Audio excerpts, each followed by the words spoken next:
Soy el doctor Hugo Aguayo, director fundador del Centro de Diagnóstico por Imagen. El Centro de Diagnóstico por Imágenes fue fundado hace 40 años. Nos dedicamos exclusivamente al diagnóstico de radiología maxilofacial y dental. Tenemos el personal altamente preparado y las máquinas de última generación. Contamos con 9 sedes, 7 en Lima y 2 en provincias. Lo esperamos en nuestras instalaciones.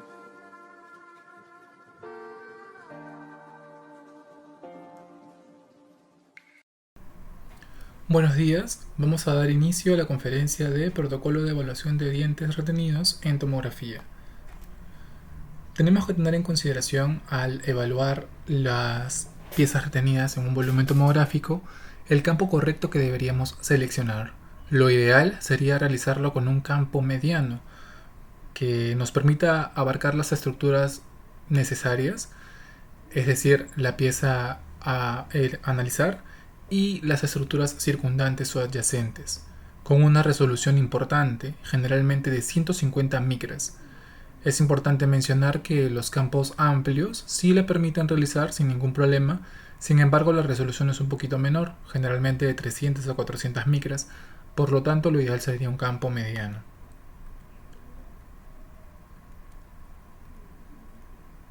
Rápidamente vamos a recordar que nosotros la evaluación tomográfica la hacemos mediante cortes o slice. Estos cortes nosotros los realizamos haciendo un barrido tomográfico y debemos aprender o debemos conocer los planos multiplanares que estos conllevan. Por ejemplo, una vista coronal vendría a ser representada con el color verde en este caso y se mantiene en sentido antero-posterior. Una vista sagital se mantendría en sentido lateromedial y una vista axial en sentido cefálico-caudal, ¿no es cierto? En base a estas proyecciones, en base a estas orientaciones, nosotros vamos a realizar la evaluación del volumen tomográfico. ¿Bien? Entonces, nosotros debemos conocer esos reparos anatómicos para nosotros estar familiarizados y poder realizar una evaluación correcta. ¿Bien? Vamos a ver esta radiografía panorámica, por ejemplo.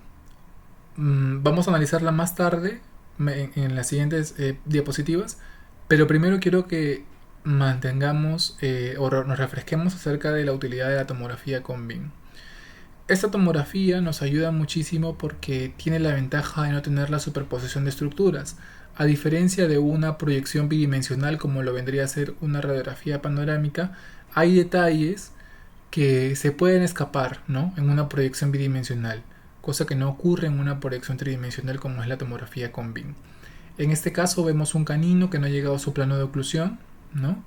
Vemos aquí el canino y una pieza dentaria que impide su correcta erupción, ¿no es cierto? Bien, antiguamente lo que se realizaba era la técnica de Clark. La técnica de Clark consistía en la toma de 3 radiografías periapicales, como ustedes conocen, en la que se hacía una ortorradial, una distoangulada y una mesioangulada. Si la corona seguía la proyección o la inclinación del cono, ¿no?, es decir, si seguía a una placa o a una inclinación distoangular o a una inclinación mesioangular, la corona se ubicaba hacia palatino. Si no lo seguía, estaba hacia vestibular. Esto es importante y nos ayudaba a poder encontrar la corona de la pieza dentaria, más sin embargo tenía las limitaciones de las superposiciones de estructuras, ¿no? Por lo tanto era un poco complicado tener toda la información completa, ¿no? Bien, ahora sí vamos a analizar este caso como tal.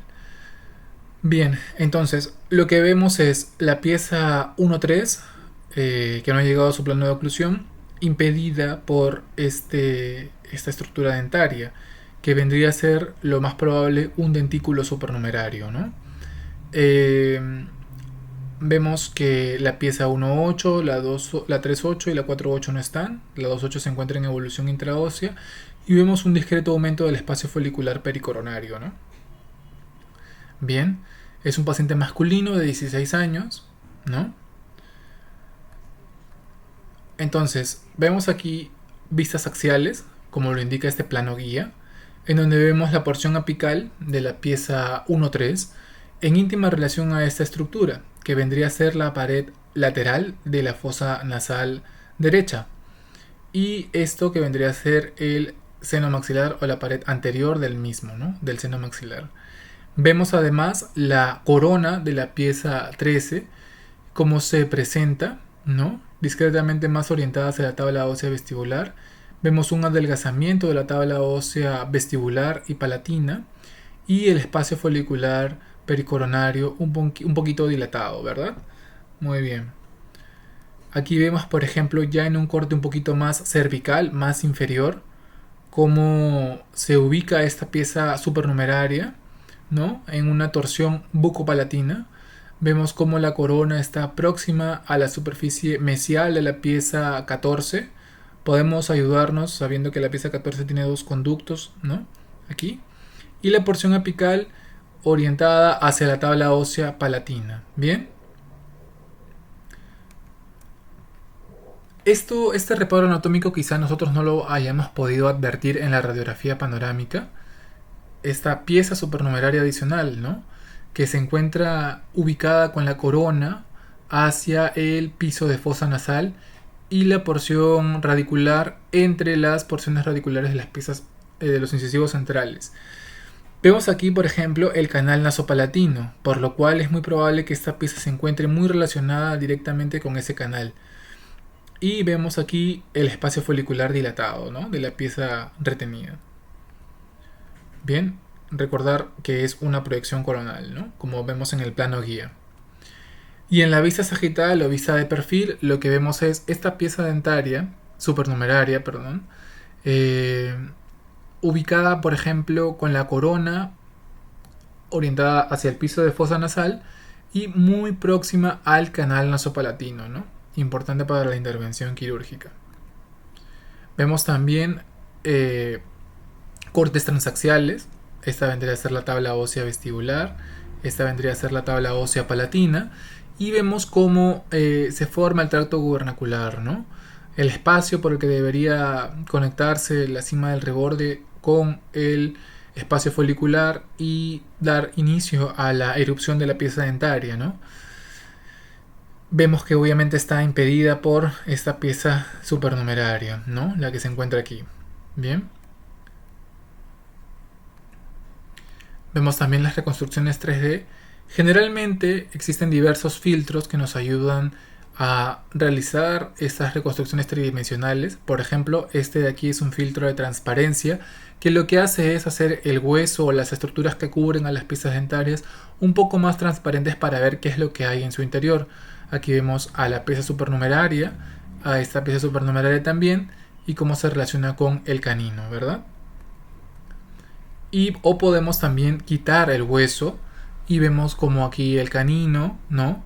Hemos quitado, por ejemplo, todo lo que está más externo del hueso y vemos como el canino está impedido de su erupción con la pieza supernumeraria, y aquí hemos quitado todas las estructuras que están más hacia la corona o hacia los tercios medios radiculares para ver exactamente las estructuras que están más en sentido cefálico. Bien, eso en cuanto a las reconstrucciones 3D en este caso.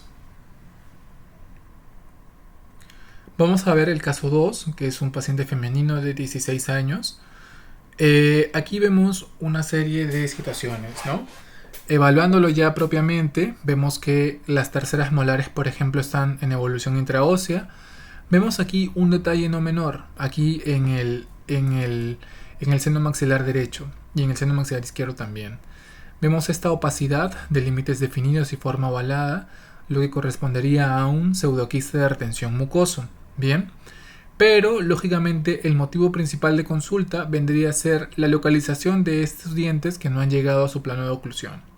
Vemos aquí la pieza 1.4, perdón, 1.5, 1.4, la 1.3 que no ha llegado a su plano de oclusión y está mesioangulada. Vemos aquí, por ejemplo, la pieza 5.3 en persistencia. Vemos aquí la pieza 23 en la misma situación, está parcialmente incluida por hueso. Vemos que un poco de la corona puede haber salido del hueso ya. la pieza 6-3 en persistencia y esta premolar que está distrangulada, esta segunda premolar que también está distrangulada e incluida. Pero vemos aquí algo muy, muy importante, ¿no? Esta vendría a ser la pieza 6-5, la cual está sumergida. Es una pieza que no ha llegado a su plano de oclusión y que lo más probable es que encuentre su porción radicular anquilosada, ¿no? A pesar de que tiene ya una reabsorción radicular aproximadamente de los 2/3, debe haber alguna anquilosis, es lo más probable, ¿no? Y bien, eso es lo que vemos en una proyección bidimensional. Ahora lo que necesitamos es ubicar hacia dónde se encuentran las coronas de las mismas estructuras dentarias, ¿no es cierto? Y cómo se relacionan con las demás, ¿no?, estructuras. Bien, por ejemplo, vemos aquí las piezas, los caninos, las coronas. Por ejemplo, vemos que este está ubicado hacia la tabla ósea vestibular y este está más ubicado hacia la tabla ósea palatina, ¿no es cierto? Con este corte ya podemos entender más o menos cómo se va desarrollando la estructura del paciente y cómo podríamos hacer una intervención quirúrgica. Vemos aquí, por ejemplo, en este corte axial que esta premolar encuentra su columna orientada hacia la tabla ósea palatina, ¿cierto? Este corte está realizado un poquito más hacia la parte de arriba, hacia la parte cefálica. Aquí, por ejemplo, vemos estas imágenes vendrían a corresponder para los senos maxilares y vemos que hay una opacidad o un engrosamiento de su mucosa, ¿no es cierto? Bien, recordando que esa es la guía axial. Bien, en los cortes coronales, por ejemplo, vemos cómo se relaciona esta pieza con la superficie distal del incisivo lateral, ¿no es cierto? Aquí vemos la opacidad, el pseudoquiste de retención. Vemos a la pieza en persistencia y vemos esta pieza, la pieza 23, como está un poquito más... esto vendría a ser un corte más posterior, ¿no? Y vemos también cómo se relaciona próximamente a lo que vendría a ser el canal nasopalatino, ¿no? Bien.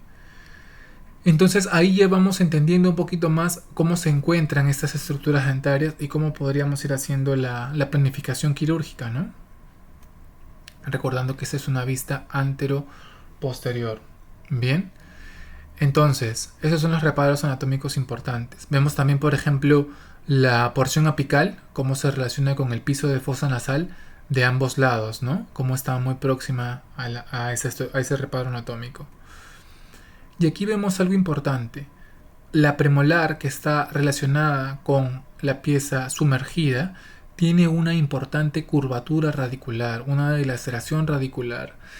Eso es importante al momento de hacer la planificación y nos da una razón por la cual sea probable también que esta pieza no haya tenido una correcta erupción, ¿no? Vemos que está en íntima relación al piso de fosa nasal y vemos una importante curvatura radicular. Esta vendría a ser la pieza decidua, ¿no?, sumergida, relacionada con la corona de la pieza, ¿no?, de la premolar, ¿no? Muy bien. Y aquí vemos las piezas que ya hemos visto hace un momento en una proyección sagital. Vemos, por ejemplo, cómo está esta pieza y vemos que aquí claramente no se observa la lámina, el espacio para el ligamento periodontal ni la lámina dura. Vemos que existe una fusión entre la estructura radicular, entre el cemento y lo que vendría a ser la estructura ósea, ¿no? Esto es el signo de la anquilosis, cuando no se observa la lámina dura ni el espacio para el ligamento periodontal y se observa una fusión entre la porción radicular o lo que queda de la misma con la estructura ósea, ¿no? Esos reparos anatómicos, estas situaciones se pueden advertir claramente con una tomografía computarizada de haz cónico, ¿no? Y a eso me refería cuando decía que eliminaba el tema de la superposición, ¿no? Aquí se observa claramente esta situación. Y es algo que nosotros debemos buscar cuando hagamos nuestra evaluación de las piezas dentarias en tomografía, ¿no? Tenemos que evaluar que no se encuentren anquilosadas y eso lo hacemos de la manera que he explicado. Con eso nosotros podemos tener un gran diagnóstico y podemos planificar correctamente la intervención quirúrgica, ¿no? Aquí vemos, por ejemplo, las reconstrucciones tridimensionales, ¿no? de estas situaciones, como, como por ejemplo tenemos una proyección más parecida a lo que vendría a ser una anterior, y aquí con distintos filtros, ¿no? Por ejemplo, este filtro de reconstrucción tridimensional lo que hace es señalar las estructuras que están más próximas hacia nosotros, o sea, más próximas hacia nuestra visión, de una manera, de una manera más clara, y difuminar lo que está más hacia posterior, ¿no es cierto? Bien, entonces aquí por ejemplo es importante mencionar antes de seguir que estas reconstrucciones tridimensionales son una herramienta valiosa en la comunicación con nuestros pacientes, pero el diagnóstico se debe realizar con las vistas multiplanares, porque es más exacto, porque nos permite evaluar mejor. Estas son solamente representaciones de lo que nosotros hayamos encontrado, ¿bien? Y generalmente lo realizamos al final, cuando ya tenemos una correcta ubicación de la pieza dentaria y de sus estructuras circundantes, ¿no? Aquí, por ejemplo, vemos cómo está la premolar con la curvatura o la dilaceración marcada. Esta premolar que está un poquito más arriba y que se relaciona con la pieza decidua que está en persistencia, sumergida, ¿no? Y vemos cómo la segunda molar se ha mesioangulado y no le da tiempo a esta pieza a erupcionar, ¿no? Ha quedado totalmente, por así decirlo, encapsulada. Bien. Eso en cuanto a las reconstrucciones tridimensionales. Aquí, por ejemplo, en esta reconstrucción lo que se ha hecho es segmentar las estructuras y podemos ver claramente cómo se encuentran, ¿no? Estas reconstrucciones tridimensionales. Algo importante a mencionar aquí es que este filtro, por ejemplo, nos ayuda mucho también en el tema, hablado en el tema de la ortodoncia, a ver el tema de la sutura palatina, ¿no? Cómo, por ejemplo, se encuentra esta vista, y para poder aplicar el caso de una disyunción, ¿no? O no. Es una representación importante también, como un dato adicional. Bien. Vamos a ver el caso número 3. Esta es una paciente mayor de sexo femenino de 34 años de edad, y acude a la consulta porque nunca le erupcionaron sus piezas, sus caninos, ¿no? Y aquí vamos a ver un caso un poquito más del daño que pueden ocasionar las piezas retenidas con sus estructuras circundantes, ¿no? Por ejemplo, aquí vemos claramente cómo en la panorámica aparentemente se observa la reabsorción radicular de las piezas anteriores, ¿no? Vemos como el canino aparentemente ha ocasionado esta reabsorción radicular de las piezas 1-2 y 1-1 y de la 2-2. Vamos a poder evaluar esto correctamente en el volumen tomográfico, eliminando la superposición y teniendo una certeza más clara de lo mismo, ¿no? Vemos también, por ejemplo, las piezas 3-8 y 4-8 que están con su porción apical proyectada sobre el conducto dentario inferior, y al menos la pieza 48 presenta su corona impactada contra la superficie adyacente, ¿no? De la pieza 47 en este caso. Vemos, por ejemplo, aquí en la vista axial cómo se relaciona la corona de estos dientes, ¿no? Orientados hacia la tabla ósea vestibular, ¿bien? Y la porción apical hacia posterior, ¿no? Vemos ahí claramente cómo se relacionan esto. Ojo que este corte se ha hecho inclinando un poquito la vista para poder nosotros seguir el eje del diente y ver cómo se encuentran sus porciones apicales, ver si no hay ninguna curvatura o dilaceración, ¿no? Ahora, en las vistas coronales vemos cómo se relaciona con la porción apical de la pieza 11 y 12 y vemos claramente cómo ha ocasionado su reabsorción radicular. Lo mismo en la porción de la pieza 22. ¿Bien? ¿No? Ahí vemos una vista coronal, el plano guía ahí, y vemos efectivamente cómo ha ocasionado esa situación de reabsorción radicular externa de piezas adyacentes. Bien, aquí vemos cómo esta pieza está con la corona igual en relación a la porción apical, y cómo la porción apical de la pieza del canino está en relación al piso de fosa nasal, ¿cierto? Aquí lo vemos claramente, en relación al piso de fosa nasal. Bien, seguimos hablando de esa pieza dentaria, cómo se relaciona hacia la tabla ósea vestibular incluso. Y vemos no solamente con las estructuras adyacentes o próximas, también cómo se van relacionando sus porciones radiculares, ¿no? Por ejemplo, vemos aquí esta sección de la porción radicular de la pieza impactada, ¿no? Porciones sagitales, igual el canino del otro lado, ¿no? Siguiendo su eje longitudinal, ¿no? Toda la porción radicular. Eso se hace lógicamente en el volumen tomográfico, orientando los planos guías para que sigan todo el trayecto de la porción radicular, ¿no? De esa pieza dentaria.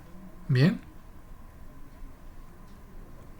Y aquí vemos las reconstrucciones 3D en las que se le ha aplicado un poquito el filtro de nitidez y un poquito el filtro de transparencia y un poquito el filtro de quitar estructuras para poder evaluar bien cómo se relacionan esas piezas dentarias con las estructuras adyacentes, ¿no?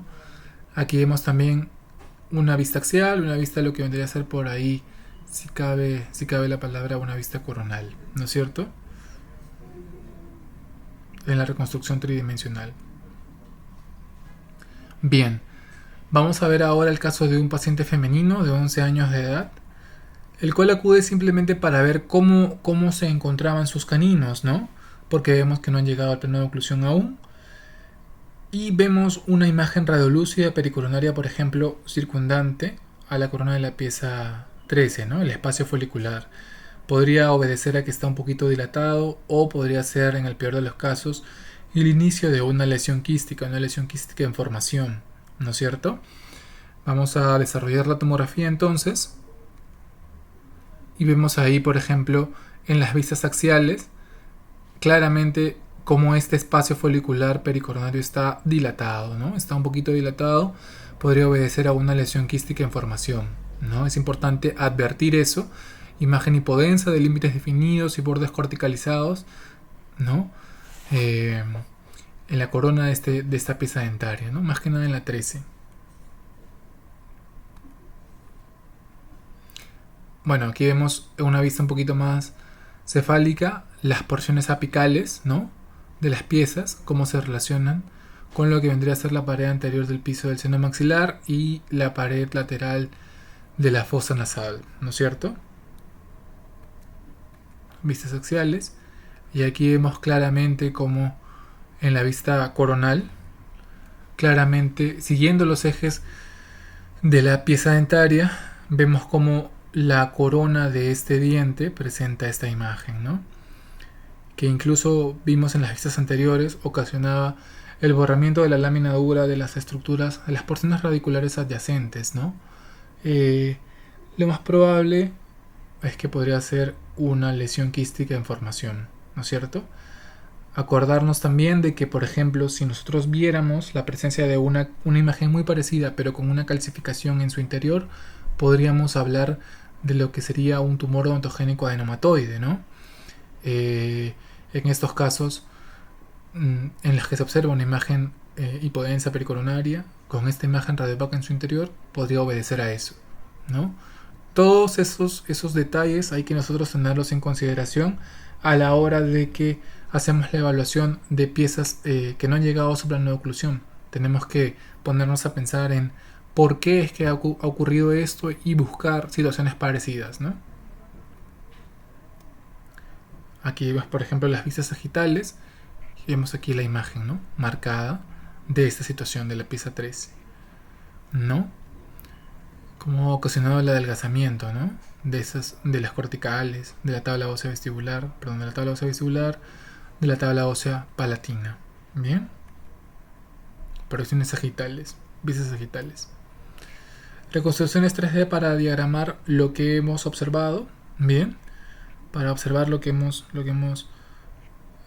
para representar de manera correcta, ¿no? Y recordando una comunicación con nuestro paciente importante. Bien, aquí vemos las proyecciones, reconstrucciones tridimensionales, ¿no? Vemos claramente esta pérdida de estructura ósea circundante a la corona de la pieza, ¿no? Marcada a este nivel. Bien. Y también cómo se relaciona la corona de los dientes con las tablas, ¿no? concretamente. Bien, caso 5, paciente masculino de 37 años de edad.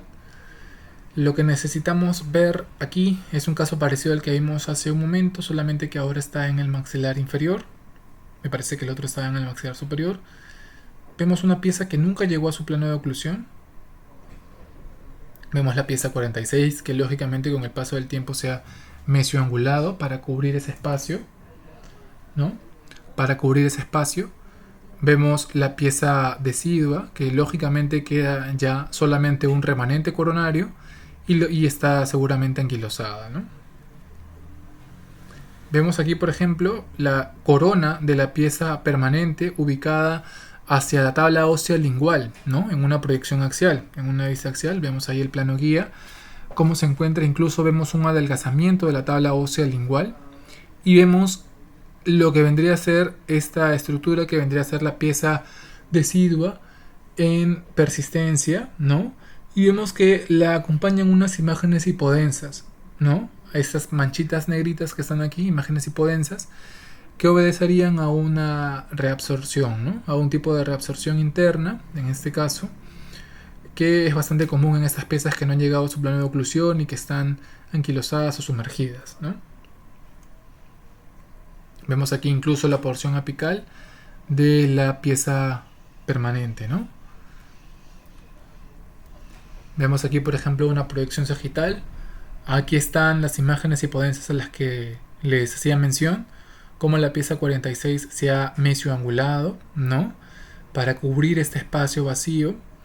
Y vemos aquí la pieza permanente distoangulada, ¿no? Incluida, distoangulada, ¿no? Recordemos que la corona estaba orientada hacia la tabla ósea lingual.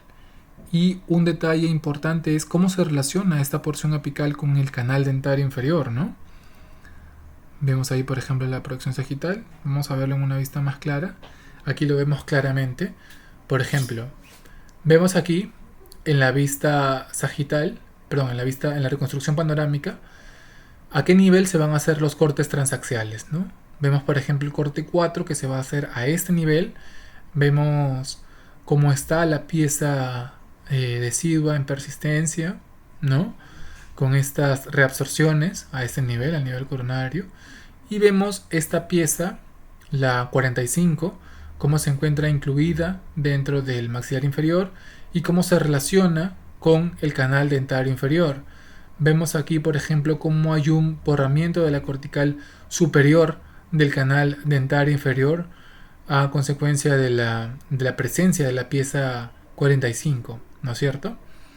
Vemos aquí, por ejemplo, en el corte 1, que está más próximo a la corona de la pieza, cómo se relaciona esta con la cortical, ¿no?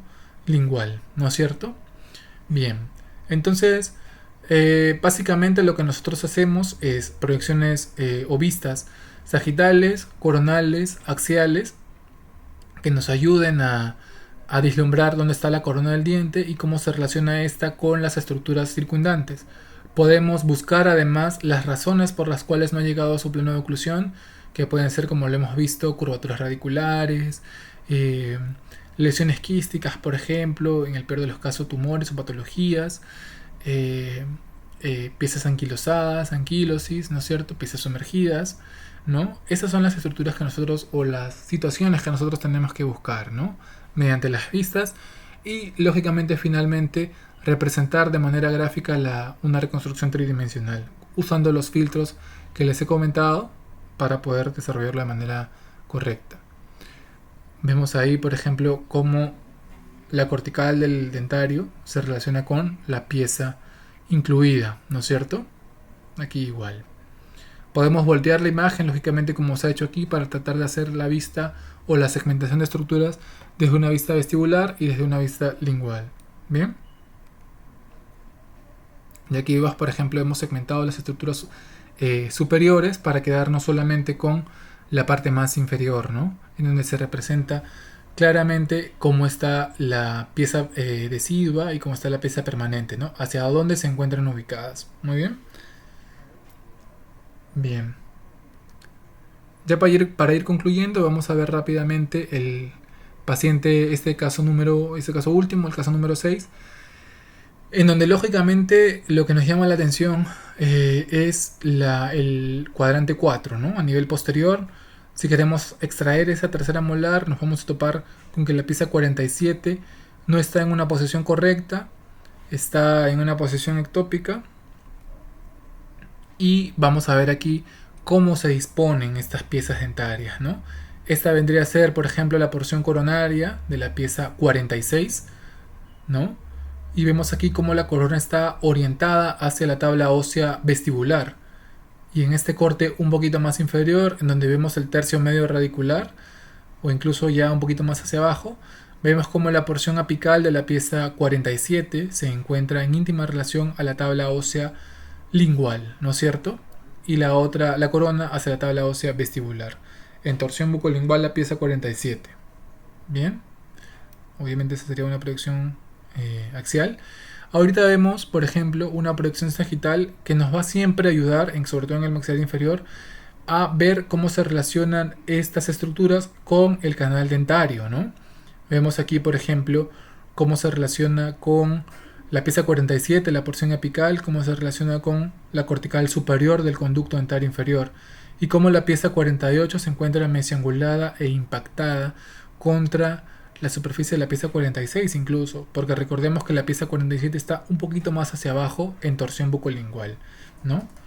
Claramente esos son los reparos anatómicos que nosotros podemos observar, ¿no? Proyección sagital. Y, por ejemplo, vemos aquí una proyección transaxial, cortes transaxiales, en los que podemos ver como, por ejemplo, el corte 4, que es el que se encuentra más hacia la superficie de la pieza 46, vemos cómo se observa la corona de la pieza 47 en relación a el conducto dentario inferior.